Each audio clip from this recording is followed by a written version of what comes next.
Hey y'all, it's Bailey with Reclaim Grace. I'm so happy you clicked on this video. Today we have 3 medium-sized projects. I really needed some of those medium-priced items in my booth.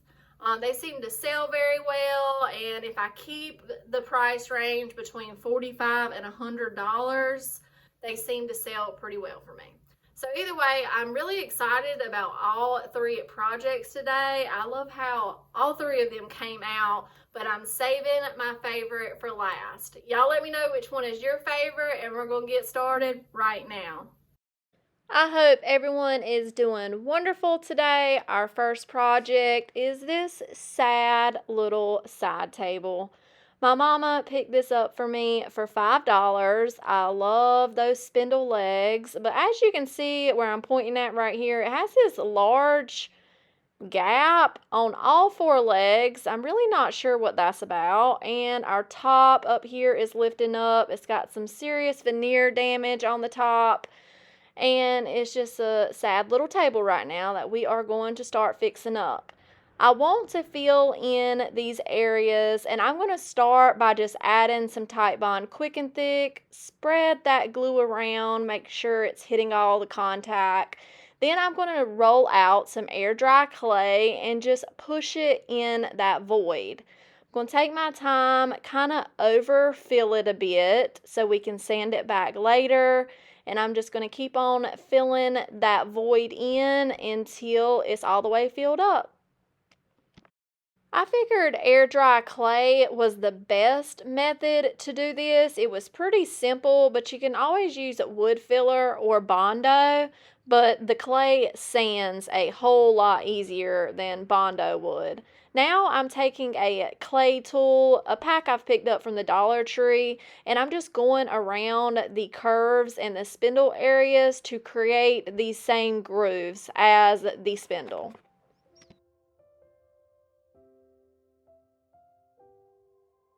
Always remember, it's going to look worse before it looks better. But here's how we are looking. I only really needed to do this one layer, and you can kind of still notice it at the end, but it's not a big deal.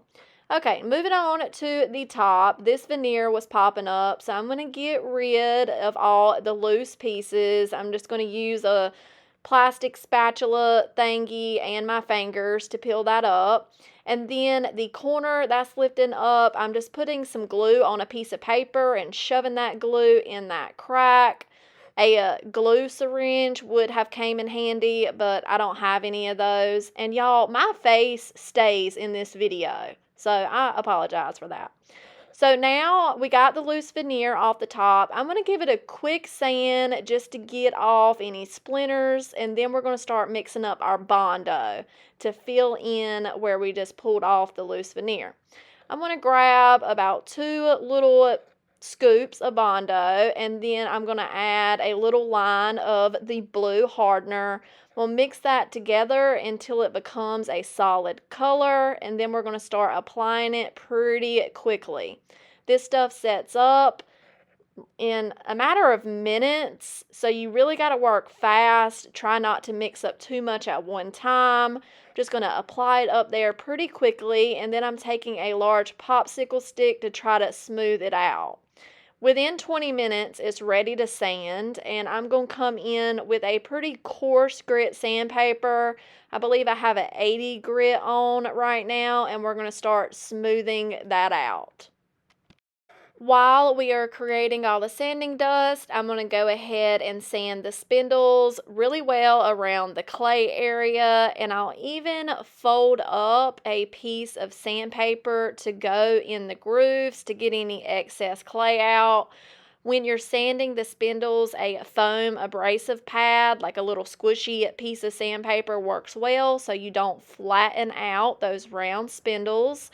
I'm going to go ahead and give the whole table a good scuff sand. We will be painting the bottom half, and on the flat areas, I will use my 3x4 palm sander. Now we need to get all that sand and dust removed. I'm just giving it a really good wipe down with a microfiber cloth and some water. I had already cleaned it previously, I just didn't show y'all that step. And now we're going to prime. I'm using shellac primer. This dries so quick. I love using this primer, and I did 2 good coats going over that clay area a few good times to seal up that porous clay. And the top, I went ahead and did a spray primer on the top, but I was worried that, I don't know, I just felt like it needed some extra priming. So I brought out my white shellac base primer and I applied 2 coats just on the top of our little side table. This also dries really fast, so within 10 minutes I could add a second coat because we are going to be adding some decoupage. This is a recycled decoupage paper I've had in my stash for probably a year, so I wanted to get it used. I'm using Dixie Belle Flat Clear Coat as my decoupage medium. I lined up my paper where I want it to be applied. I'm going to mist the back of the decoupage paper. This helps it expand and get less wrinkles. And I'm going to put my hand in a little plastic sandwich baggie and just rub the top of that paper, pressing it into that wet medium. I left pretty much this whole process in for y'all because it was a struggle and I just want y'all to see the whole process.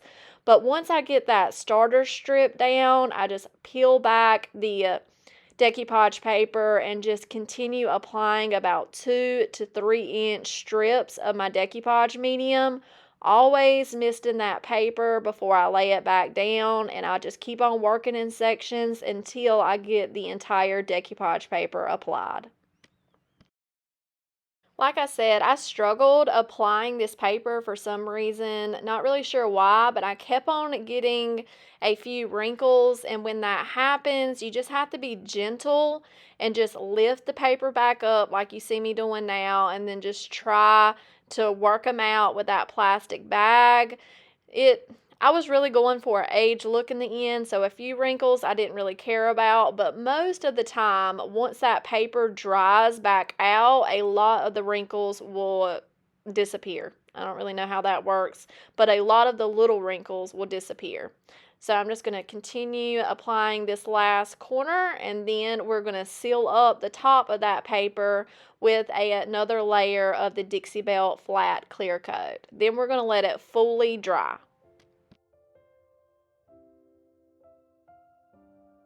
Now that it's dry, I'm going to come in with my little finger sander and some 120 used sandpaper on it, and I'm going to go in a downward motion and sand off the excess paper.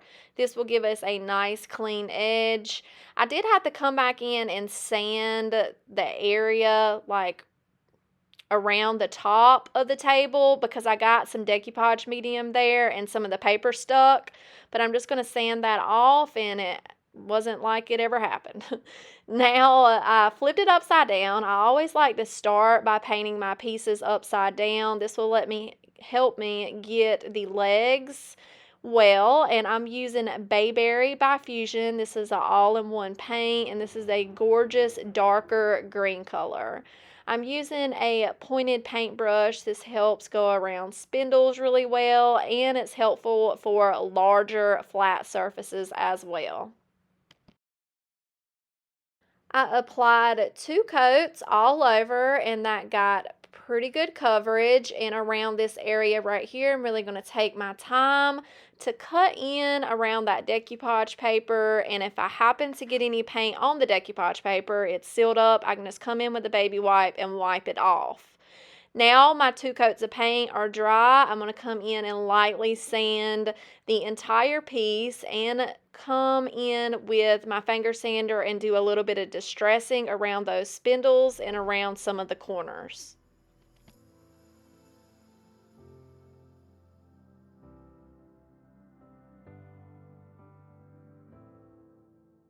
Next, I'm going to age it up a little bit by adding some Fusion Aging Wax, going heavy around the edges of that decoupage paper. This will hide any of that white primer that may be peeking through on the edges, but I'm also going to go over the entire table. On the top of the decoupage paper, I'm going to work in sections, put it on, and then wipe it off.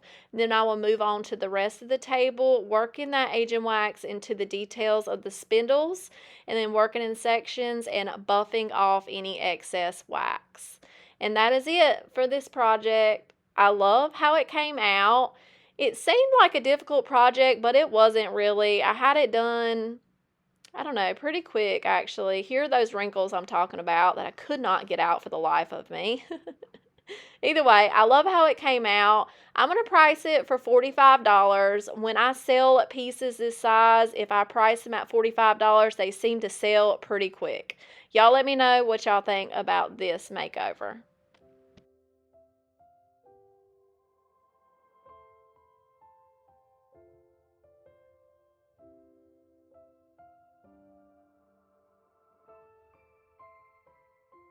Here is our next project. This was free. I actually got this out of my mama's barn in her backyard.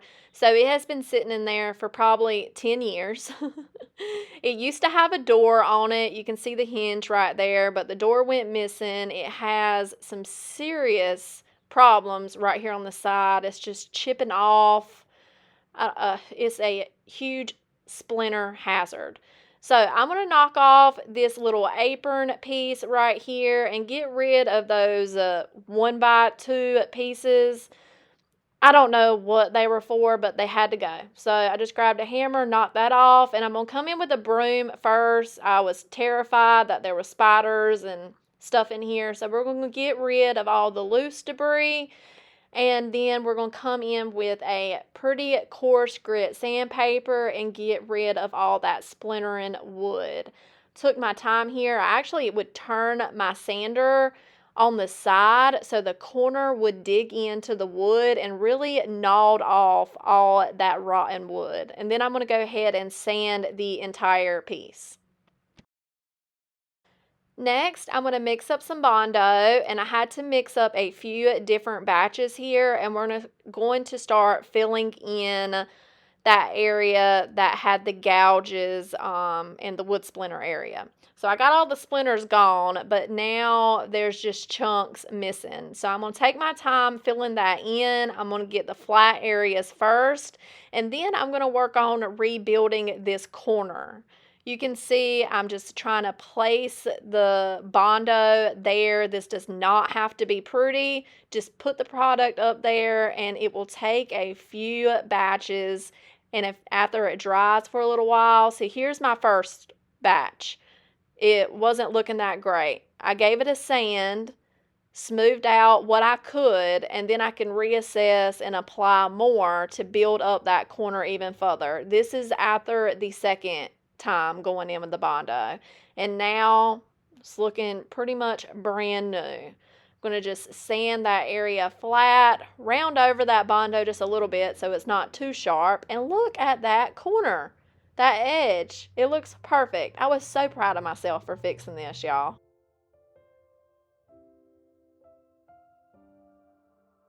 So now it's time to clean, wipe up all that sand and dust. I did take my leaf blower and blow off any excess dust, and then I'll come in with a microfiber rag and wipe the entire piece down.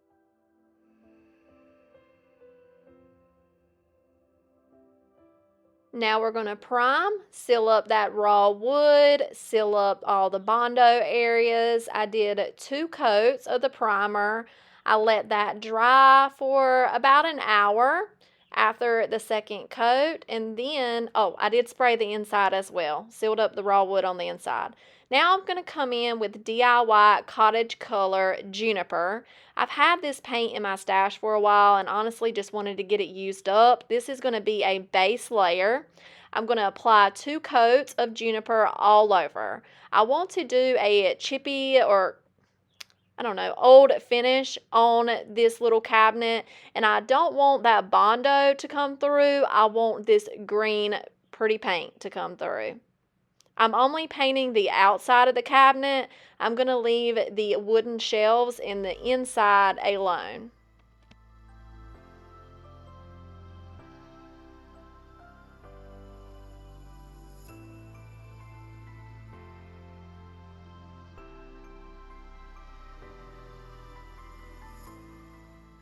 Once that paint was dry, I'm going to come in with this little candle. This is just a tea candle, and I'm going to go over all the edges of the cabinet. I'm going to go over some of the flat areas as well. I know I dropped this tea candle 20 times while I was doing this. Get those flat areas. Definitely get the corners. Any areas that I want to see some of that green paint coming back through. While I am waxing up this little cabinet piece, I just wanted to tell y'all thank y'all for y'all's support. I absolutely love reading y'all's comments every week, and I see some of the same people every week, and I really appreciate that. We are almost at 10,000 subscribers, and that is so awesome, y'all. We're about 800 people away, so I know we will get there very soon, and when we do, I want to do some kind of giveaway. I'm going to be figuring out what that's looking like, but I just wanted to let y'all know when we reach that goal, we're going to have something exciting happening. Okay, so now after I got that candle wax applied, I'm coming in with a Dixie Belle chalk paint. This is just a white color. I was out of my milk paint in white, so I'm just using chalk paint instead, and I'm using a new to me brush. This is a zebra brush, and man, this brush worked awesome. It held a lot of paint, and I got this thing painted in no time. I went ahead and did 2 coats of this white chalk paint and then let that fully dry. And now we're going to come in and start scraping back where we applied the candle wax. I went through several different tools trying to figure this method out. I started off with this little plastic scraper. That wasn't working well. So then I brought out my finger sander and started sanding back some of those edges. And this worked okay, but it wasn't giving me exactly what I wanted. But I continued on using this method at first because it was bringing back some of that green. Then I switched over to my electric sander and started sanding the edges.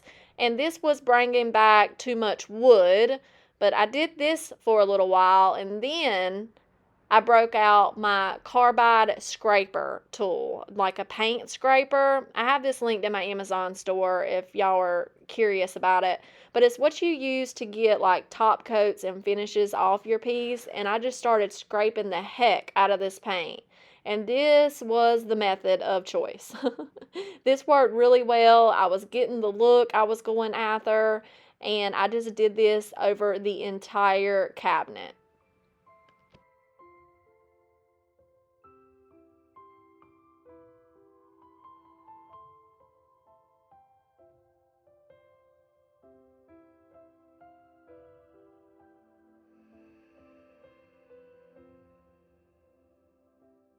And our last step for this piece is just to seal it up. I did 2 coats of a matte polyacrylic over the entire cabinet.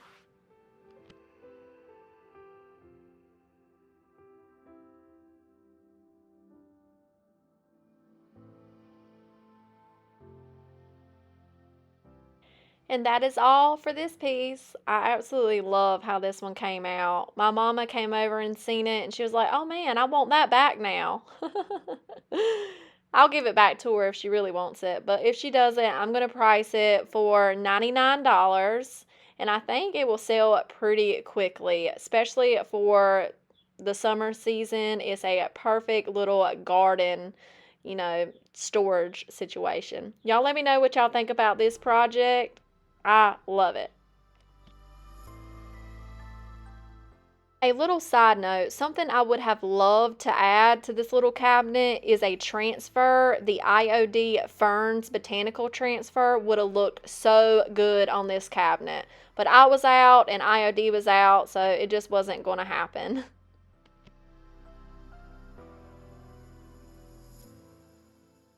Okay, so I have saved my favorite for last, the best for last. I picked up this 16 drawer cubby thing from a yard sale, a community yard sale for $10. I was so excited whenever I seen this. I hopped out of that truck so fast. Either way, we're going to start by getting the hardware off. This is actually some really good hardware, so I'm going to take it off and put it in my stash. I gave the little cubbies a good sand because this is paper on the front, and I'm just trying to make sure that paper isn't going to come peeling off once I start working with it. Now, I posted on Facebook my options, and I was stuck because I love the card catalog, but I also love these cute little brass knobs as well. But Facebook helped me out. We're going with the card catalog pulls. We're going to start by giving everything a good scuff sand. This top had a very funny texture to it that we needed to knock off. Then we're going to give it a really good clean.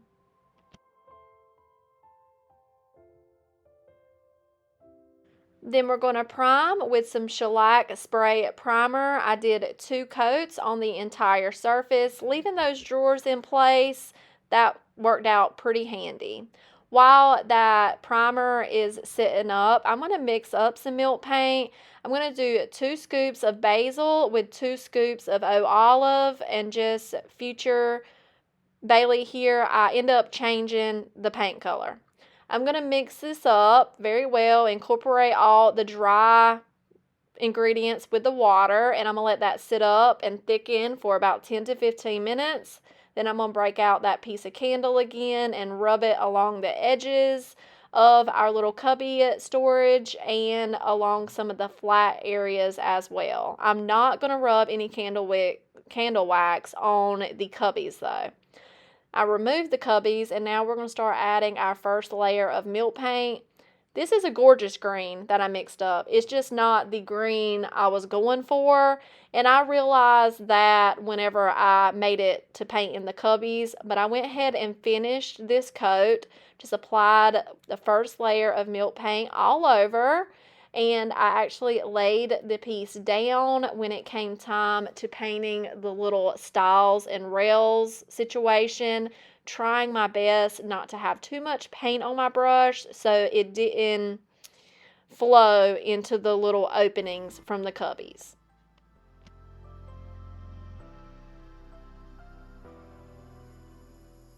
Now I'm going to paint my first coat on my cubbies, and as you can see, I'm starting from the center and then working my way to the edges so the paint does not run down the sides of my box. I'm trying to leave those clean and the black that they came in.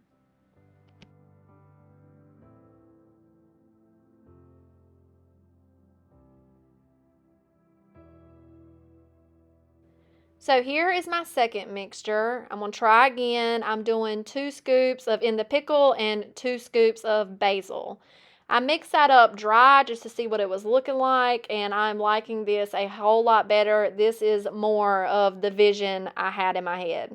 So I'm going to go ahead and paint the second coat in this more vibrant green color.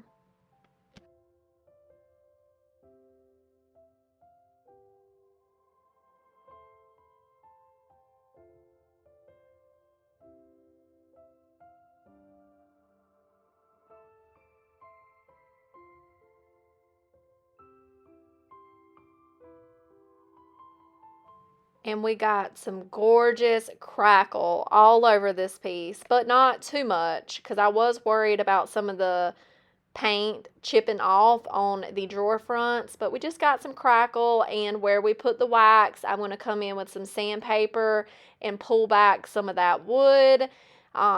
Just some light grit sandpaper, but I did go ahead and sand the entire surface just to smooth out that milk paint. Sometimes it feels kind of gritty and bumpy, but once you sand it, it is a silky smooth finish.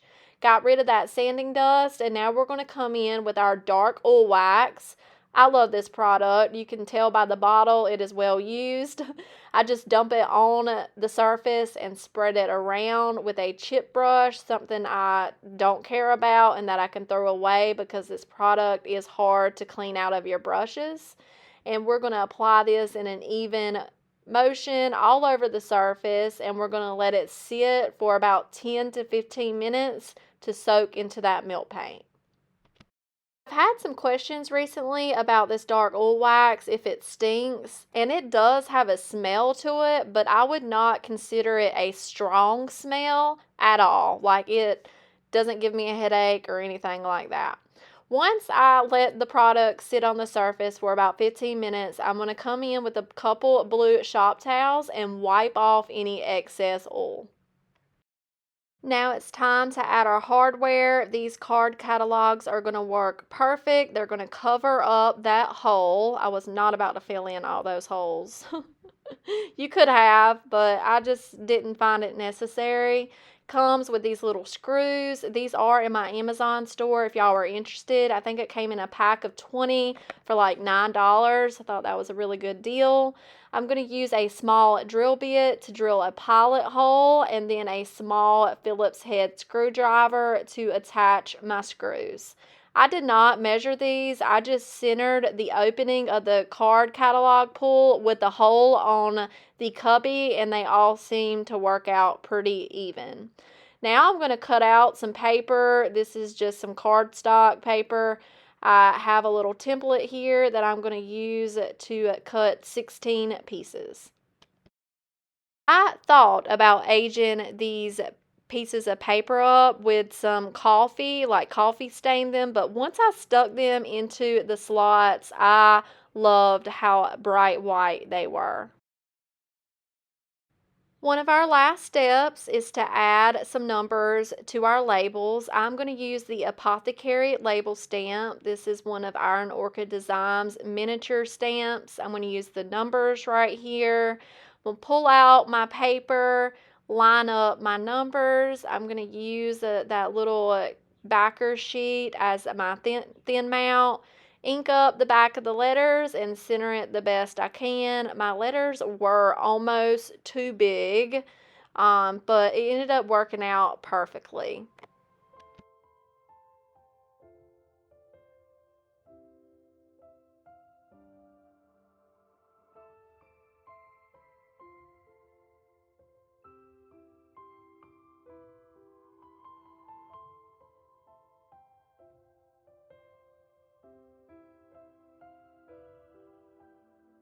And that is it for this makeover, y'all. I love, love, love, love, love this one. I'm going to price it for $90 or maybe $99. Y'all let me know what y'all think. I know these cubbies can be pretty pricey. I love how this one came out. Y'all let me know what y'all think about this project. And that is all I have for y'all today, my friends. Y'all let me know which project is your favorite down in the comments. And if you got any inspiration from today's video, hit that like button. Consider subscribing if you have not already. And I appreciate y'all so much for spending your time with me today. I'll talk to y'all in the comments. Bye.